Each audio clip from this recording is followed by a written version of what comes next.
East Rim is a 20-mile trail that takes one from Hurricane, Utah, around the east side of Sand Mountain until it meets up with West Rim at the base of the sand dunes. You then proceed north and descend into Sand Hollow. It is a 3-rated trail capable of being traversed by stock 4-wheel drives, assuming you stay on the proper trail. Once you hit the sand dunes, it's very easy to cross over into more difficult terrain on your way down. In fact, we crossed over portions of Milt's Mile and descended what I would consider 5-rated descents. This took additional time to get stock vehicles down in one piece, but we managed.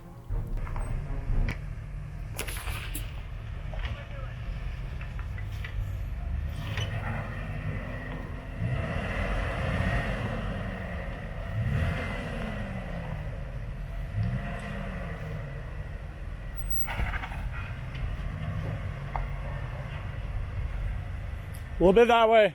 Yep. A little more, and then I want you to cut. Now cut. Yep. Yep.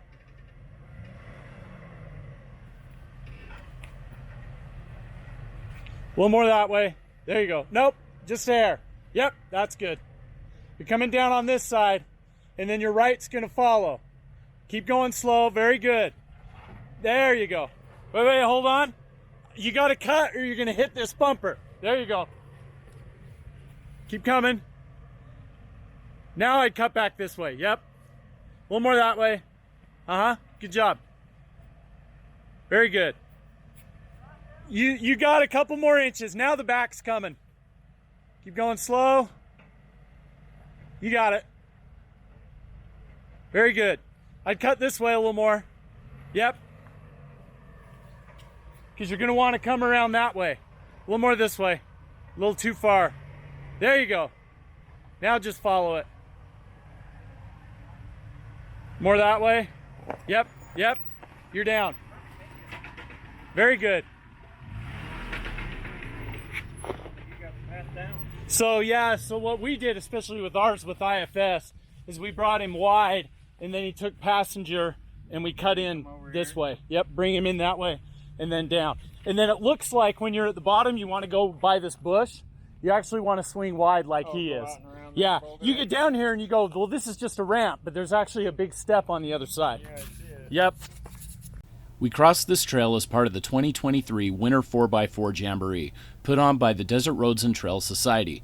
This event is a great way to break up the winter months and also learn of new trails in the area. Like last year's Milt's Mile Light Trail, I don't plan on filming during events like this. I just enjoy the ride as a guest. So this is a great opportunity for my kids and the kids in our group to take their GoPros and practice some filming of their own. So this short review is comprised almost entirely of their footage, for which I am grateful and hope they had a good time shooting the video. Mom, good morning. And it's the Winter Jamboree.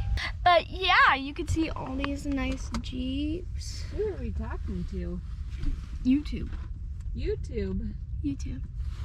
It's not a live stream. So there's East Rim is generally a loose dirt trail. Most of it could be done in 4 high, but due to the group size, I found myself in 4 low for most of the day for speed control. The left side works great.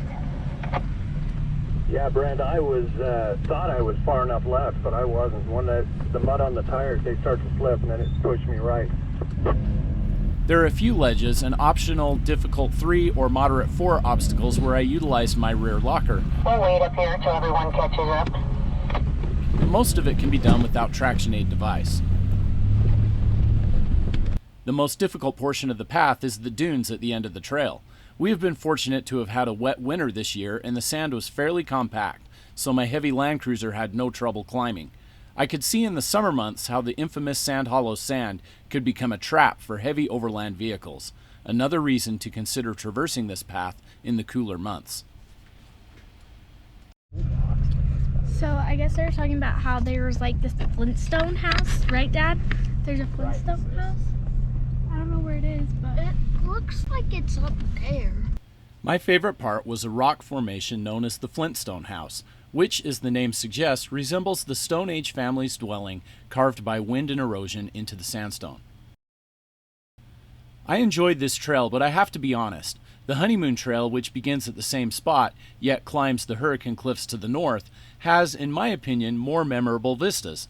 And while we were unable to complete West Rim due to the weather a few years back, I recall the obstacles of this route to be more memorable than those on East Rim. Even Milt's Mile Light on the backside of the mountain offers a more interesting scramble than the terrain offered on this trail. So for me, this puts East Rim in the category of a fun jaunt, but not necessarily an A-list trail in the region. Definitely an enjoyable ride, but if your stay in the area is short, I'd recommend some of the other trails first.